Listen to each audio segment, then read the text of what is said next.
Assalamualaikum warahmatullahi wabarakatuh. Waalaikumsalam. Kembali lagi kita di Halo ISPI. Ingat obat, ingat ISPI. Baik, kita pada pertemuan kali ini akan berbincang-bincang tentang kesehatan bersama Ibu Apoteker Maria Ulfa, SSI, MMIKOM. Nah, tema pada kali ini yaitu mager kok pengen sehat, suplemen doang nggak cukup. Wah, ini keren banget nih pembahasan kita pada hari ini. Mungkin pada zaman sekarang cocok sekali nih kita bahas. Banyak yang pengen sehat tapi mager. Mungkin nanti kita akan berbincang lebih lanjut dengan Ibu Maria. Baik, mungkin terkait mager ini Bu, apa sih itu mager sendiri Bu? Mungkin teman-teman dari ISPIPOT ini ingin mengetahui apa itu mager. Inggih, terima kasih Pak. Selamat siang teman-teman ISPIPOT dan teman-teman yang mengikuti podcast kali ini. Izin saya Apoteker Maria nanti akan berbagi, kita tektokan Pak, Iya. bagaimana kita mendapatkan informasi kesehatan dan dari sumber yang memang paham kesehatan. Jadi kalau merujuk kepada istilah mager, mager itu artinya suatu kondisi kita tidak aktif secara fisik. Artinya tidak aktif secara fisik, di mana kita lebih banyak waktu untuk tidak bergerak pada posisi kita sebelumnya. Kenapa saya tertarik Pak membawakan tema ini? Lebih karena saya melihat kondisi anak-anak sekarang, nggak anak-anak juga sih, kitanya juga kadang ya sering sekali kita menghabiskan banyak waktu itu tidak terlalu banyak aktivitas fisik sehingga ada beberapa kondisi yang memang menjadi tidak seharusnya. Betul. Banyak yang sekarang pengen sehat tapi mager, malas bergerak ya. Malas bergerak. Malas bergerak. Nah, dari tadi yang Ibu sampaikan ada di sini adalah tentang suplemen. Berarti kita banyak membahas tentang yang mana masyarakat sekarang atau Gen Z ya sekarang lebih memilih penggunaan suplemen ya Bu di sini. Dan yang mana itu pasti kurang bagus ya untuk tubuh. Nah, apa hubungannya Bu mager dengan kesehatan ini sendiri? Jadi sebenarnya kalau kita merujuk kepada magernya itu berarti kurangnya aktivitas fisik yang nanti akan berimpact banyak kepada fisik dan mental. Selama ini asosiasinya orang-orang itu kan kalau kita tidak bergerak secara fisik, artinya fisik kita nggak bagus, ternyata ada hubungannya juga sama mental Pak. Nah, jadi ini menarik gitu loh. Betul. Akhir-akhir ini banyak yang mengalami gangguan mental health. Banyak diangkat oleh aktivis kesehatan. Jadi kalau kita berbicara mager itu tidak hanya dipengaruhi oleh faktor internal seperti motivasi, keinginan ingin sehat, tapi juga faktor eksternal. Nah, ini mungkin yang harus kita pahami, ada kondisi fisik karena sakit, kondisi fisik karena cedera dan lain-lain. Nah, hubungannya terhadap kesehatan, kalau terhadap kesehatan fisik tentunya impact akan berdampak kepada penyakit-penyakit yang gampang banget nih menghinggapi orang-orang yang suka mager. Segampang misalnya dengan malas gerak otomatis nanti ada penumpukan lemak. Ya, betul. Penumpukan lemak nanti ujungnya akan terjadinya penyakit-penyakit degeneratif atau penyakit tidak menular.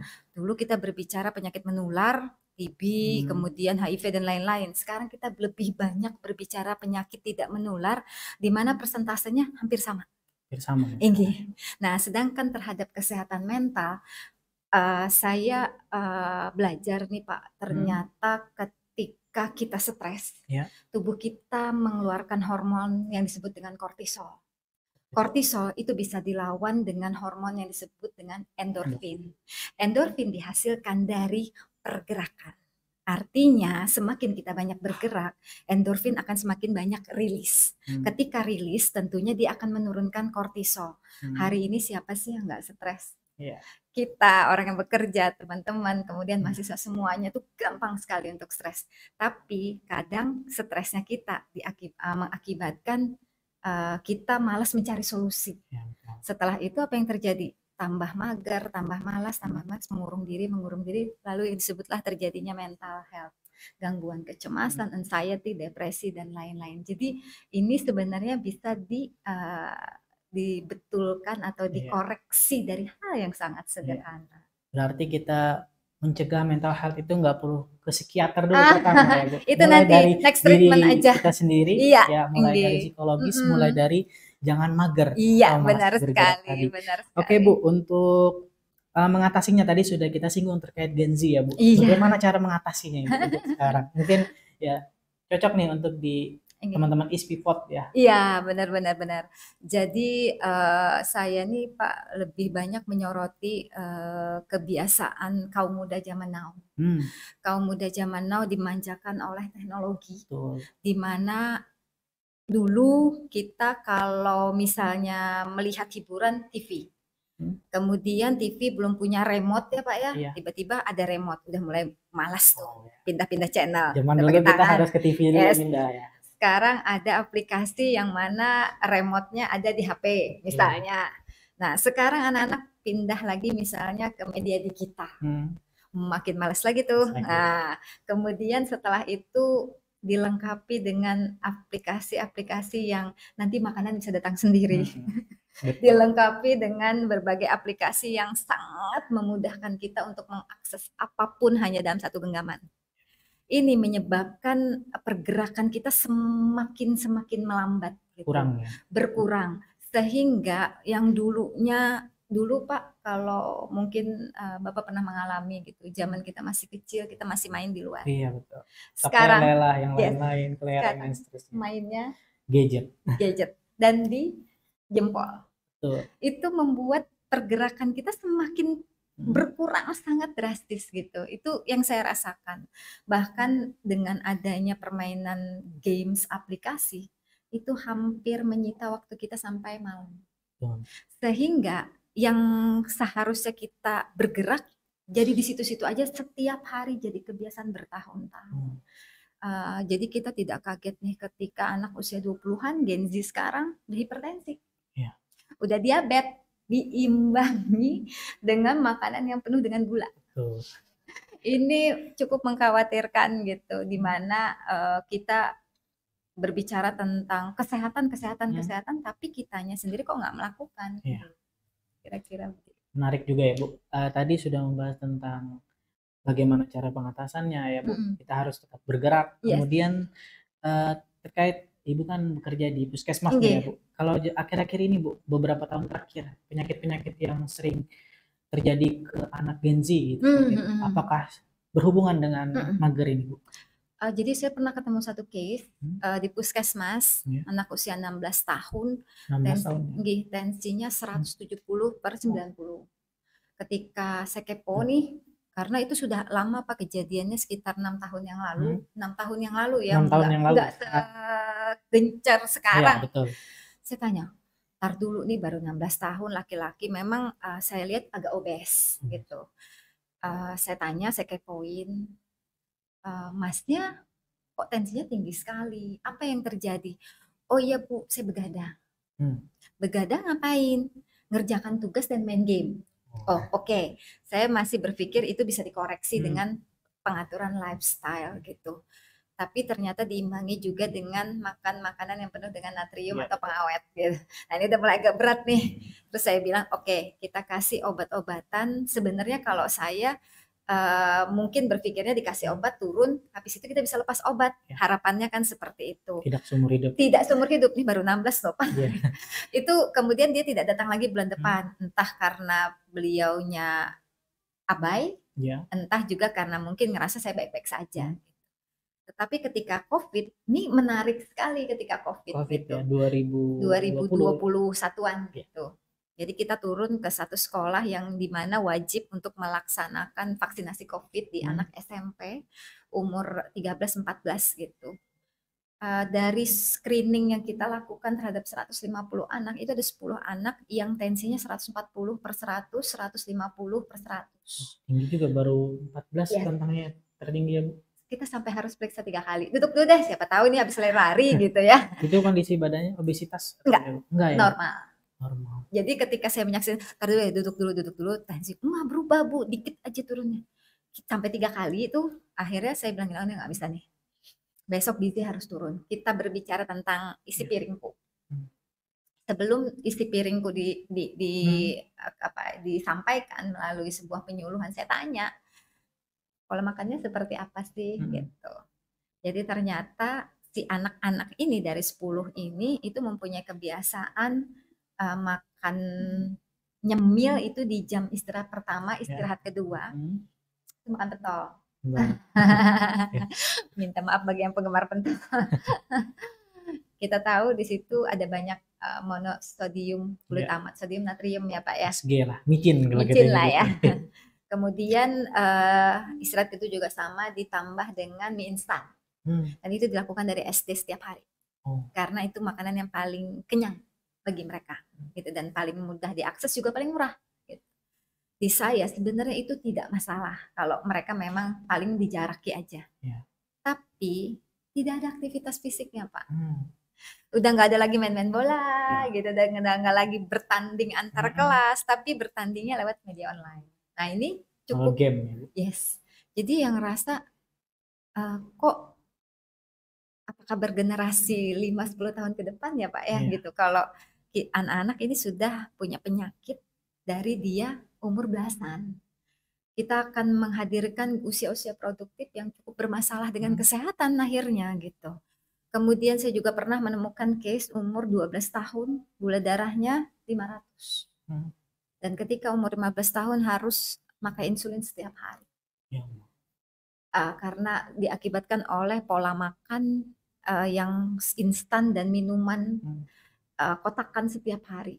Bagi saya itu sudah red alert gitu. Artinya sudah lampu merah untuk kita sebagai orang yang lebih paham, ini harus mulai menyampaikan nih promosi kesehatannya. Karena promosi itu kan mengubah perilaku Pak. Ini itu tidak gampang. Kebiasaan sehari-hari dari dia kecil sampai dia dewasa diubah hanya kita berbicara itu nggak bisa. Nah inilah tugas kita sebagai orang kesehatan, ngasih tahu, ngasih informasi.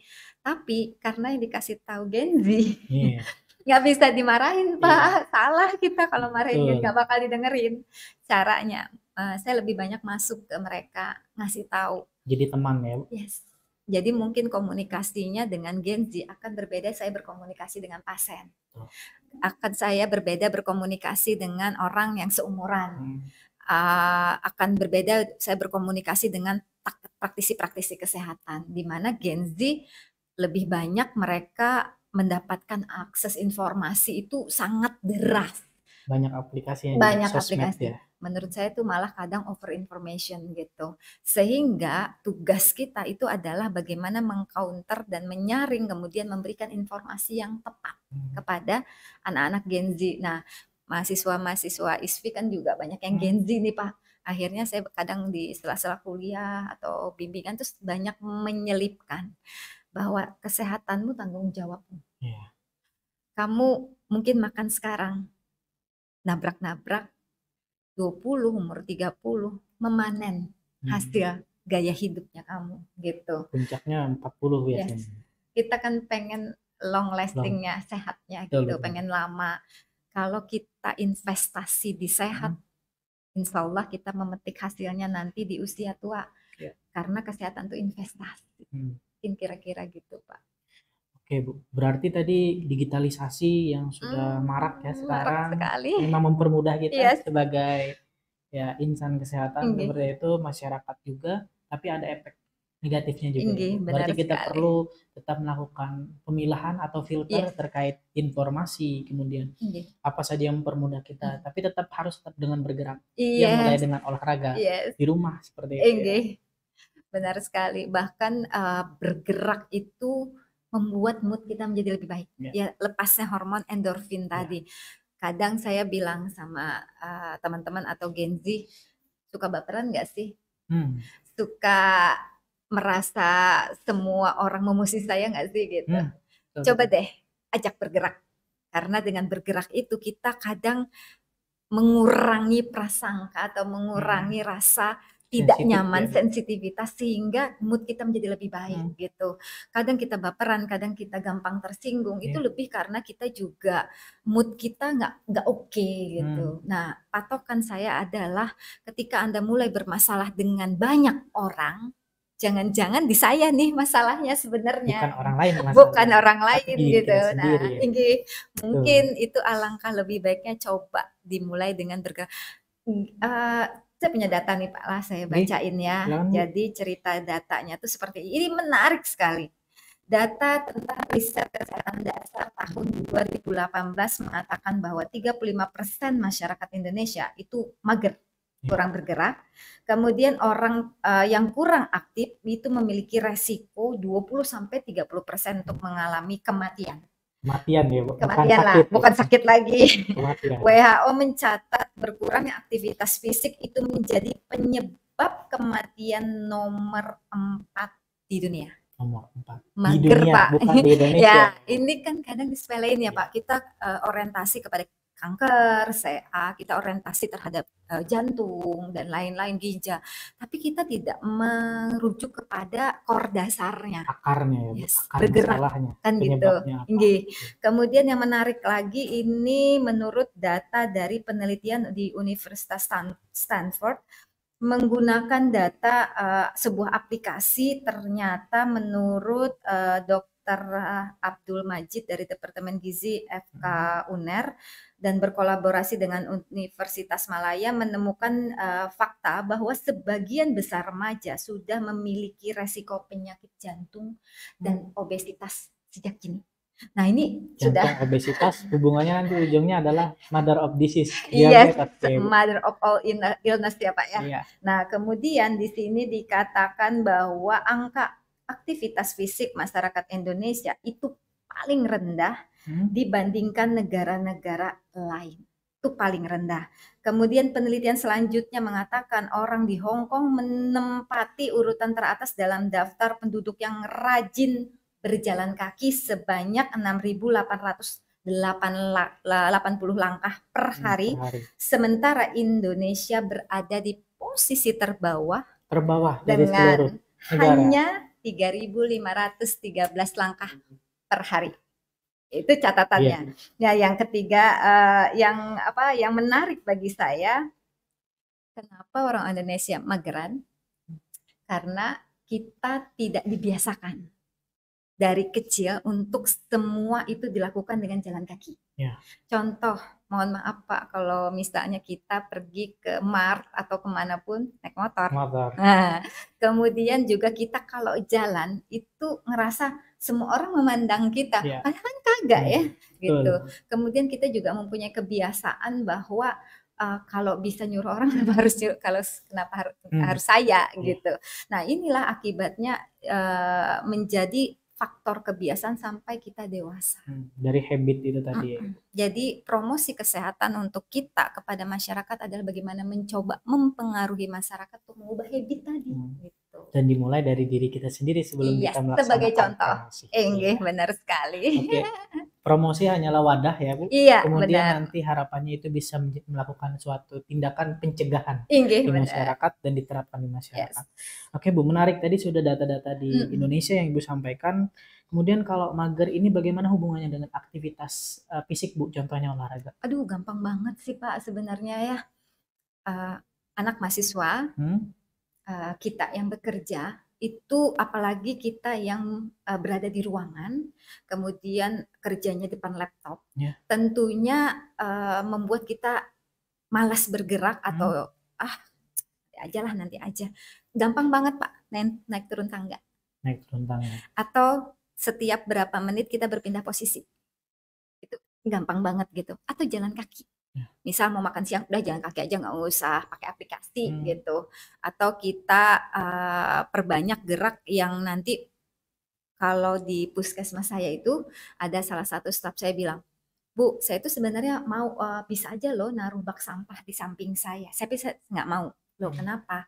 Saya butuh bergerak Bu. Jadi bak sampah saya taruh di luar. Jadi ketika saya makan siang, saya harus buang sampah jalan kaki.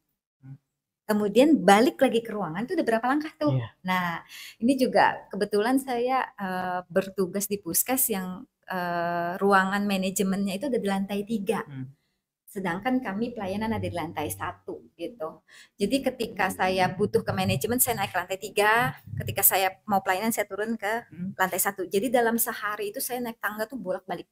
Dan saya enjoy. Kenapa? Karena bagi saya nggak usah jalan jauh-jauh deh. Ini tangga ini kan bisa dimanfaatin ya Pak. Naik turun berapa menit sih gitu. Bebannya juga berbeda-beda. Nah ini juga mungkin bisa menjadi highlight ketika perempuan terutama, Hmm. perempuan itu sangat dipengaruhi oleh hormonal. Kita sangat dipengaruhi hormonal sehingga kesehatan tulang kita pun menjadi salah satu bagian dari hormonal itu sendiri, pengaruh hormonal. Ketika kita malas bergerak tentu ataupun misal sudah obesitas, yang menjadi tumpuan beban adalah lutut dan kaki. Ya. Sehingga dengan bertambahnya usia, mendekati atau sudah menepus, produksi dari hormon perempuan akan sangat berkurang drastis. Sehingga kepadatan massa tulang kita akan semakin menipis. Beban semakin berat, sementara kita ditarik oleh gaya gravitasi. Ketika itu yang terjadi, tulang nggak kuat, Pak, menahan beban tubuh. Sehingga resiko terbesar satu usia osteoporosis, yang kedua adalah berkurangnya massa dari tulang itu sendiri, sehingga apabila kita jatuh gampang untuk patah. Gitu ya, sarkopenia namanya. Nah, cara untuk bisa menanggulangi ini karena itu kan berlangsung secara alami tuh. Ada caranya, bagaimana? Memperbesar massa otot. Ketika kita memperbesar massa otot, beban tubuh kita tidak hanya disangga oleh tulang, tapi juga dibantu sangga oleh otot. Sehingga dengan adanya otot tadi, ini akan membantu kerja tulang karena yang menopang yang menopang berat badan kita adalah tulang dan otot. Dan ini akan menjadi sangat efektif ketika kita latih setiap hari, minimal dengan jalan kaki atau naik turun tangga. Karena kalau menurut saya hanya dari makanan saja belum cukup. Belum cukup, masih kurang. Makan saja tidak dibantu oleh penyerapan dan proses pembakaran di dalam tubuh, otomatis ini nggak kepake banyak. Sehingga kembali lagi, sisa makanan akan disimpan menjadi lemak, bertambahlah berat badan kita. Kira-kira seperti tadi sudah membahas tentang bagaimana olahraga dan seterusnya. Mungkin tadi ada dari tema kita adalah suplemen ya, Bu. Nah, suplemennya ini sendiri, Bu. Mungkin dari teman-teman ISPI Pot ingin tahu nih, suplemen itu kapan sih digunakan, Bu? Tapi kan mager kok ingin sehat tapi menggunakan suplemen. Nah, sebetulnya kapan sih kita menggunakan suplemen ini?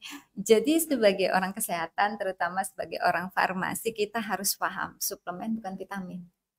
Kemudian suplemen juga diperlukan hanya pada kondisi khusus sebenarnya. Misalnya pada saat ibu hamil butuh asupan nutrisi karena ada 2 orang nih di dalam satu tubuh. Atau orang-orang yang memang lagi sakit, di mana kebutuhan akan vitamin, mineral dan lain-lain ini bertambah. Tetapi untuk orang biasa tentunya peran pergerakan di dalam tubuh yang nanti akan membantu metabolisme, menyerap makanan, menyerap vitamin dan mineral ini tidak bisa digantikan oleh hanya sebuah suplemen. Saya tidak mengatakan suplemen tidak penting, tidak. Hanya saja kita kembali lagi, namanya suplemen ya Pak, berarti tambahan adds on. Kembali lagi, makanan yang bergizi ini saya selalu menekankan, bergizi nggak harus mahal. Bergizi tidak harus salmon, wagyu dan lain-lain. Bergizi itu seimbang nilainya, ada protein, ada mineral, ada karbohidrat, ada lemaknya. Tapi kalau ini tidak seimbang, kita makannya misalnya mohon maaf ayam goreng melulu setiap hari mana nasi. Seratnya mana ya Pak ya? Nah, ini tentunya kan harus dibenarkan dulu makannya. Kalau memang bermasalah, ada kondisi khusus yang tidak memperbolehkan si pasiennya untuk mengkonsumsi serat berlebih misal, boleh dibantu dengan suplemen gitu.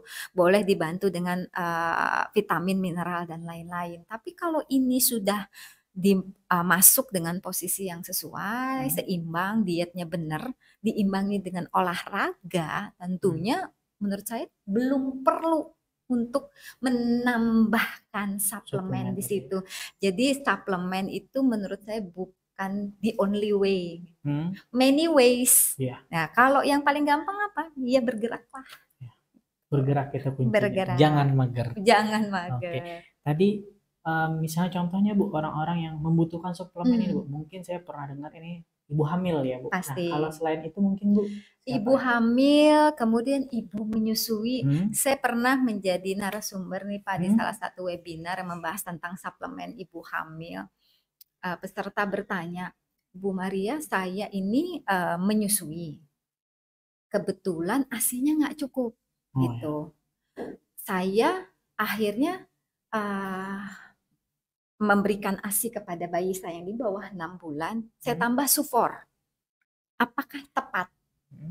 Bagi saya, mohon maaf Ibu, saya menjawabnya sesuai dengan keilmuan. Bagi saya keliru. Kenapa? Kita tahu produksi ASI atau ASI itu sendiri menyesuaikan dengan nutrisi yang diperlukan oleh si bayi. 0 sampai 6 bulan dia butuh apa, 6 sampai 1 tahun dia butuh apa, 1 sampai 3 tahun butuh apa. Itulah yang ditiru oleh susu formula. Jadi Tuhan itu luar biasa, sudah settingannya tuh sudah luar biasa. Jadi menurut saya tidak perlu si bayi dikasih sufor, ibunya lah yang minum suplemen. Atau ibunya minum susu yang banyak mengandung vitamin, mineral atau komposisi yang diperlukan untuk memboost produksi ASI dia, gitu. Nah, ini menjadi harus dipahamkan bahwa kalau kondisi-kondisi seperti ibu hamil, ibu menyusui, orang-orang sakit, jangan dilarang. Memang itu butuh untuk mereka. Tetapi ketika sudah kondisi itu terlewati, menurut saya nggak usah lagi ditambahkan atau hanya kondisi-kondisi untuk menjaga saja. Sisanya makan yang diet seimbang, bergeraklah. Oke, kembali bergerak. Kembali bergerak. Dan mungkin insight yang kita dapat di sini tadi adalah tentang contohnya ibu hamil ya, itu tadi bukan pilihan pertama adalah menggunakan susu formula, tapi tidak menyalahkan. Tetapi ada pilihan lain, kita menggunakan suplemen pada tempatnya. Contoh case yang tadi disampaikan oleh Ibu Maria. Oke, mungkin Bu lanjut Bu untuk pesan untuk teman-teman semua ini Bu, untuk terkait kaum mageran, Bu, untuk Gen Z mungkin lebih tepatnya bagaimana Bu? Jadi berbicara Gen Z, bagi saya secara pribadi, Gen Z itu adalah kaum yang sangat kreatif. Mereka sangat pintar, kemudian mereka sangat adaptif, tetapi juga harus difahami Gen Z ini tantangannya luar biasa, Pak. Tantangannya luar biasa, over informationnya tuh sungguh luar biasa, di mana ketika mereka banyak sekali mendapatkan informasi, kadang suka kebingungan gitu. Nah, ini harus teman-teman Gen Z harus merujuk kepada informasi-informasi yang tepat. Valid. Iya, yang valid, yang memang disampaikan oleh tenaga kesehatan. Jadi nanti kalau mau memfollow suatu akun, carilah akun-akun yang memang informasinya tepat gitu ya Pak ya. Yes, kredibilitasnya verify, atau memang dari podcast-podcast yang kesehatan seperti ISPI lakukan gitu. Sehingga apa yang nanti kita sampaikan ke masyarakat itu menjadi tepat. Dan kemudian Gen Z tantangan keduanya adalah dunia maya tanpa batas ruang dan waktu. Ini luar biasa nih Pak. Jadi yang tadinya cuman main game kok tiba-tiba sudah 2 hari nggak tidur nih. Kalau zaman dulu kita main petak umpet sampai ya, sore. Sampai sore udah maghrib, udah ribut nih, orang tuanya udah pada manggil atu-atu gitu ya. Kalau sekarang subuh juga masih bisa. Soalnya orang tuanya lihat ada di rumah Pak, nggak kemana-mana. Tapi dunianya yang kemana-mana gitu. Sehingga itu mengakibatkan jam tidur yang tidak karu-karuan. Dengan jam tidur yang tidak karu-karuan itu akibatnya si anak-anak terutama Gen Z ini mulai mengalami berbagai masalah kesehatan. Kita harus tahu Pak, kita tuh perlu tidur 6 sampai 8 jam. Kenapa? Dan saya pernah juga membaca suatu artikel di mana tidur pagi tidak menggantikan tidur malam. Itu harus kita pahami. Saya begadang Bu Maria tadi malam. Saya tidur dulu seharian. Enggak. Karena proses regenerasi sel itu terjadi pada saat malam tidur. Semua badan kita istirahat, pada saat itulah terjadi regenerasi sel-sel yang terjadi di tubuh kita dari atas sampai ke bawah. Dibantu oleh gelapnya ruangan dan lain-lain, karena suatu proses metabolisme pergerakan sel baru itu tidak bisa ada sinar ya Pak ya. Nah, itu yang tidak terjadi di siang. Sehingga akibatnya apa? Orang yang suka begadang tentunya akan mengalami berbagai masalah kesehatan. Paling gampang Pak, kulitnya kusam. Paling gampang dia suka sekali mengalami perubahan mood yang sangat naik turun gitu. Karena apa? Karena sel-sel tubuhnya tuh udah rentan, tua gitu, karena tidak tergantikan. Sehingga ya otomatis kesehatannya menjadi tidak oke gitu. Itu yang pertama. Kemudian carilah teman Anda yang suka bergerak. Nah, ini kan asik ya Pak ya. Lingkungan. Karena kita berbicara circle. circle-mu mempengaruhi siapa kamu. Betul. Berteman dengan circle yang suka olahraga, minimal yang suka mungkin nge-gym gitu. Ini akan beda dengan circle yang mageran. Ketika orang suka ke gym, akan membentuk massa otot, akan bergerak, tentunya dia akan lebih happy. Berteman sama yang mageran ya otomatis bisa bad moodan, ya temenmu akan mencerminkan siapa kamu, kan gitu. Moody lah kalau moody lah Pak ya, apalagi Iya. anak sekarang dikasih pelototan dikit udah tersinggung. Ibu Maria itu. Jadi mungkin itu menjadi yang sangat saya perhatikan gitu di akhir-akhir ini. Kemudian makanlah secara teratur, tentunya makan secara teratur ini kurangilah asupan natrium yang terlalu banyak, juga asupan gula yang terlalu banyak. Kita menghadapi masalah kesehatan yang cukup besar di akhir-akhir ini karena pola makan anak-anak sekarang luar biasa. Di zaman saya dulu Pak, cukup dengan ketemu di warung bakso, minum es kelapa, udah oke gitu. Sekarang harus ke kafe, which is itu 1 gelas itu dan kalorinya berapa ratus tuh. Kemudian jajannya, kemudian segala macam makanan yang diasinkan, diawetkan atau dipanaskan. Fast food, frozen food dan lain-lain gitu. Itu akibatnya ditambah dengan magernya tentunya akan tidak bagus lah untuk kesehatan. Kemudian duduk yang tegak. Nah ini asik nih Pak, karena kadang kita itu akibatnya membentuk tulang belakang menjadi tidak oke. Sehingga ketika tulang belakang terlalu banyak beban dan lain-lain, dia akan cepat lelah.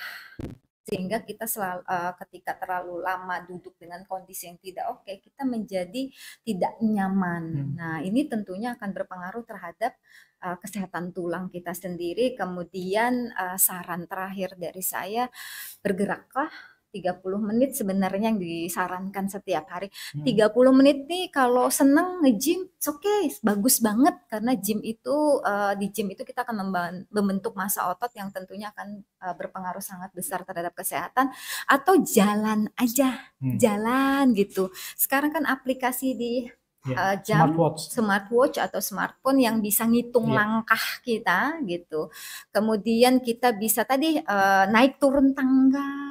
Kemudian saya ke depan mau beli cemilan, jalan kaki gitu. Itu aja sih sebenarnya, sederhana sekali. Tapi memang merubahnya dari diri sendiri. Mulai dari diri sendiri. Iya. Sangat luar biasa nih materi kita pada hari ini, mulai dari kaum mageran, kemudian suplemen tadi, yang mana sudah mungkin bisa saya ambil kesimpulan ya Bu. Di sini kita mulai dari diri kita sendiri, mulai bergerak, yang mana nanti itu akan menghasilkan tebar tuai ya Bu. Iya, benar sekali. Kita menebar dengan bergerak, nanti kita akan mencegah yang namanya penyakit-penyakit degeneratif yang tadi. Benar sekali. Yang walaupun zaman dulu kita mengenal penyakit-penyakit yang menular yang lebih berbahaya, tapi zaman sekarang masuk ke Gen Z ya, digitalisasi, kita mengenal yang namanya penyakit degeneratif atau yang tidak menular.